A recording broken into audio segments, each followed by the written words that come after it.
వంటి నామాలు అరుణాచల క్షేత్రంలో ఈ నామాలు చెప్పాలి అని.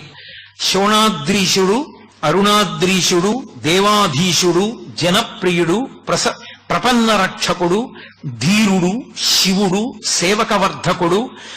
అక్షిపేయామృతేశానుడు, స్త్రీ పుంభావ ప్రదాయకుడు, భక్త విజ్ఞప్తి సంధాత, దీనబంధ విమోచకుడు, ముఖరాంగ్రిపతి, శ్రీమంతుడు, మృడు, మృగమదీశ్వరుడు, భక్త ప్రేక్షణకృత్, సాక్షి, భక్త దోష నివర్తకుడు, జ్ఞాన సంబంధనాథుడు, శ్రీహాలాహల సుందరుడు, అహమైశ్వర్యదాత, స్మత్య సర్వాఘనాశకుడు, వ్యత్యస్త నృత్య ధృజధృక్, సకాంతి, నటేశ్వరుడు, సామప్రియుడు, కలిధ్వంసి, వేదమూర్తి, నిరంజనుడు, జగన్నాథుడు, మహాదేవుడు, త్రినేత్రుడు,